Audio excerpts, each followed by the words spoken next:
Je vous entretiendrai aujourd'hui d'un personnage considérable.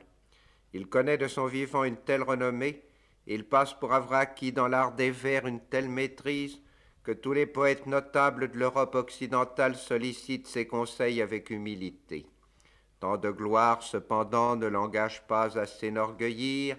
Il mène, malgré les charges éclatantes dont il est revêtu, une existence modeste d'homme d'étude et de clerc zélé pour sa foi.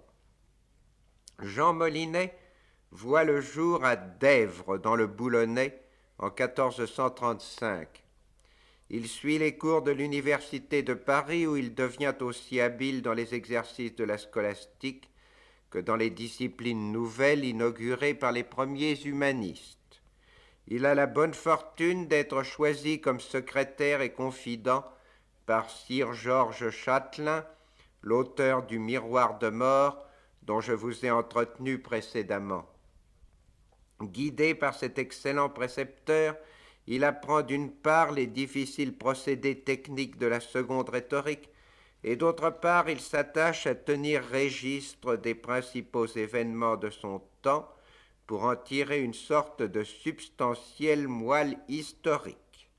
Châtelain mort, il lui succède dans la faveur des ducs de Bourgogne, qui lui prescrivent d'éterniser la mémoire de leurs exploits. Il sert successivement Charles le Téméraire, Maximilien d'Autriche et Philippe le Beau. Il meurt à Valenciennes le 23 août 1507. Excellent chanoine, il édifie par sa vie exemplaire les ouailles de sa communauté. Quoique sa courtoisie le rende agréable aux grands, il ne pactise jamais avec eux. Il se considère comme l'interprète des désirs et des doléances des paysans et des petits artisans des bourgades industrielles. Il vit avec eux, il les confesse. Comme la morgue de leur seigneur naturel les prive de secours direct, Jean Molinet s'attache à présenter aux princes leurs requêtes.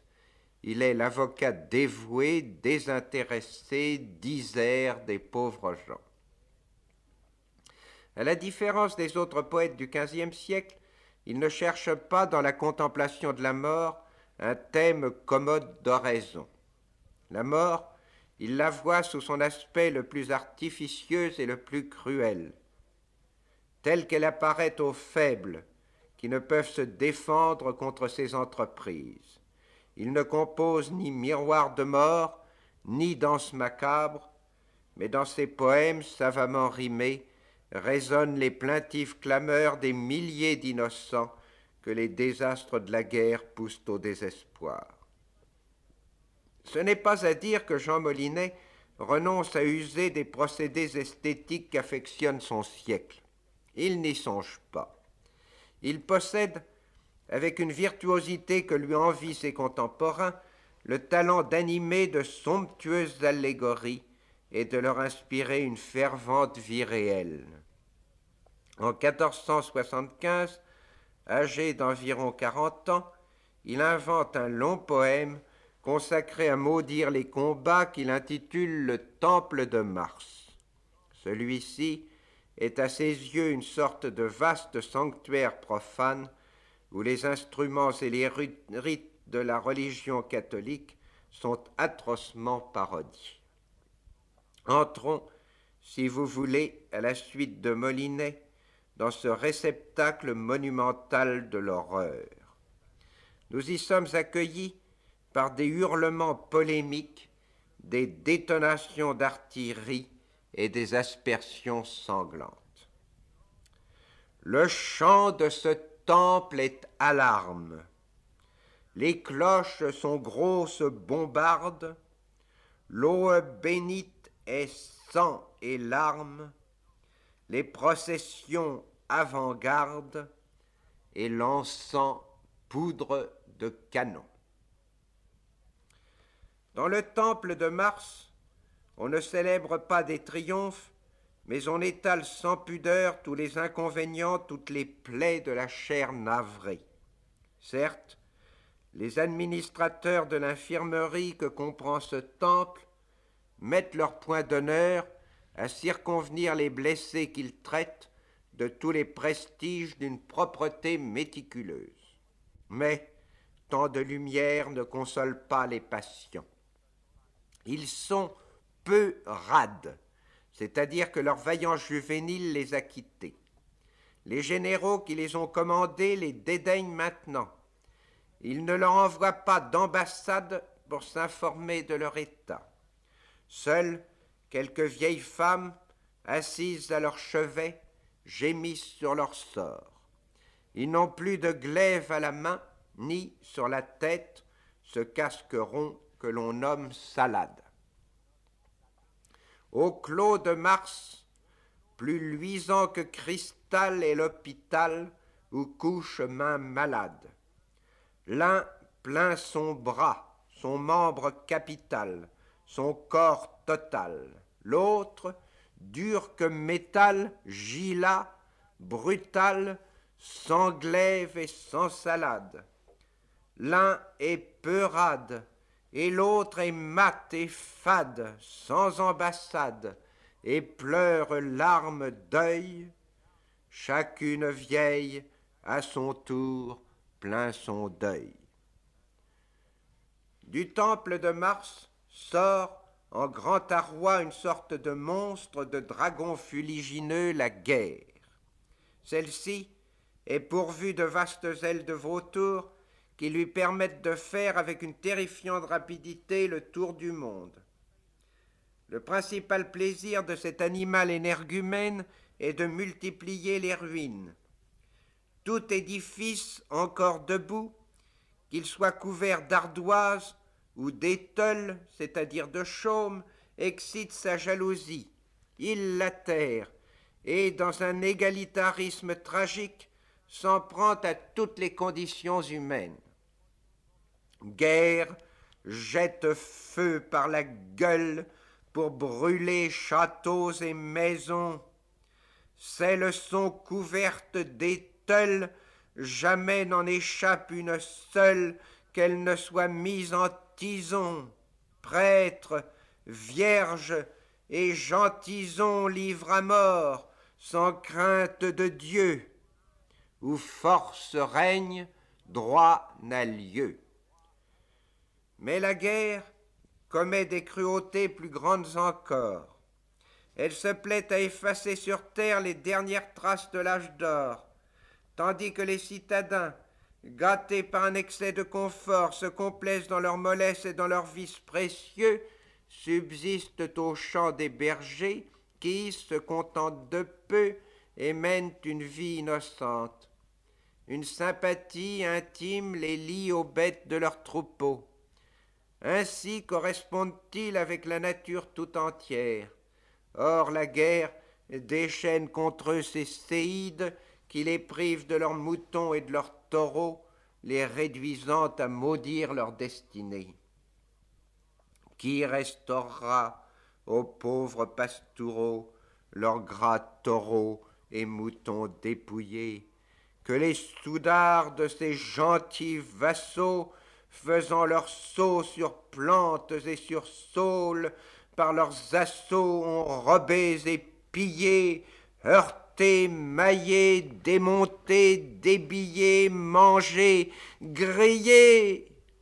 De tous ont appétit, les grands poissons dévorent les petits.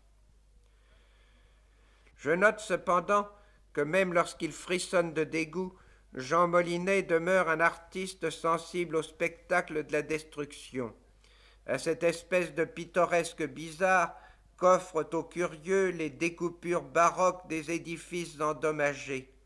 J'extrais à ce propos du Testament de la guerre 2 stances qui eussent pu fournir à Callot ou à Goya le thème d'une gravure fantastique. Vous remarquerez combien l'allusion aux corbeaux et aux gibets est heureusement placée. C'est la guerre qui parle. Je laisse aux grosses bonnes villes chargées d'impositions, leurs tours découvertes et villes, leurs murs ras aux fondations, bourgeois d'horribles pensions tant fort atteints et occupés qu'ils n'osent pas de leur maison vider, qu'ils ne soient happés. Je laisse aux pauvres plats pays, châteaux brûlés, hôtels brisés, terres en dégâts, gens ébahis, bergers battus et affolés, marchands meurtris et mutilés de grands couteaux et de courbés, et corbeaux criant à tous les famines dessus les gibets. Mais n'oublions pas surtout qu'au XVe siècle, la guerre est un jeu de princes dont on engage les partis sans consulter jamais le peuple. Lorsque le chanoine Jean Molinet est convoqué par les dynastes de Bourgogne dans leur luxueuse résidence et qu'il participe à des fêtes d'une magnificence inédite, il lui semble entendre, à travers les murs trop épais, les pathétiques récriminations d'une foule de serfs, de gens de basse condition, privés de leurs moyens de subsistance. Se tournant alors vers les fastueux seigneurs de la guerre, dont il déteste l'inconscience, il leur dit, se gardant d'atténuer la véhémence de ses paroles, « Oyez-vous point la voix des pauvres gens, des indigents péris sans allégeance, des laboureurs qui ont perdu leurs champs, des innocents, orphelins, impotents, qui malcontents crient à Dieu vengeance. Vieillesse, enfance, air, feu, fer, florissance, brute naissance et main noble édifice sont vrais témoins de votre maléfice. » Jean Molinet rappelle aux hauts hommes que s'ils mangent chaque jour, c'est grâce aux efforts ingrats des paysans. Il souhaiterait donc d'une part que ces derniers fussent épargnés, jouissant d'une complète et minutieuse sauvegarde. Il désirerait d'autre part que les amateurs de bataille ne les grevassent pas d'impôts belliqueux excessifs. Que n'est exempt de ces cruels débats le peuple bas à vos guerres soumis, il vous nourrit, vous ne le gardez pas des mauvais pas, mais se trouve plus las dedans vos las que pris des ennemis. Jean Molinet travaille en somme à convertir les grands de ce monde au culte de la paix. Mais pour y réussir, il aimerait leur persuader que la guerre est surtout une fabricatrice de cadavres et que ceux-ci ne sont guère plaisants à regarder. Précurseur de Bossuet, il tire des corps morts dans les salles parées où les ducs de Bourgogne se divertissent, et il commente avec verve leur immondice. Pour plus de commodité, il prête la parole à ces sanglants résidus de la guerre. Les courtisans de Bourgogne, vêtus d'étoffes chatoyantes, ressentent douloureusement le contraste qui les oppose à ces pourritures. Vous, gaudisseurs, avez habits divers, blanc, brun, bleu, vert, chaînes et grands trésors, et nous avons tous les os découverts, ventres ouverts, pieds et mains à revers rongés de verre, fort puants et très or. Si n'avons fort laidure et déconfort, nous fûmes beaux et forts comme vous êtes. Les blancs chapeaux couvrent les noires têtes. Et Jean Molinet, d'inciter les princes à une transformation radicale de leurs habitudes, qu'ils laissent rouiller leurs armes, qu'ils deviennent simples et chastes comme les bergers qu'ils persécutent, et le monde retrouvera le bonheur pur de l'âge d'or. Changez vos mœurs, que ne tombiez en bas, laissez ébats, triomphes et bobans, le temps s'en va, la mort qui ne dort pas vient pas à pas pour rompre gens à tas, pompes et tas, tables, banquets et bancs, rubis, rubans, robes à larges pans, luisants que pans, ne sont que vieux jupeaux. Contre la mort, il n'y a nuls appôts. Nous venons d'entendre un poème de Jean Molinet, dit par M. Albert-Marie Schmitt, qui consacre actuellement une série d'exposés aux poètes de la mort au XVe siècle.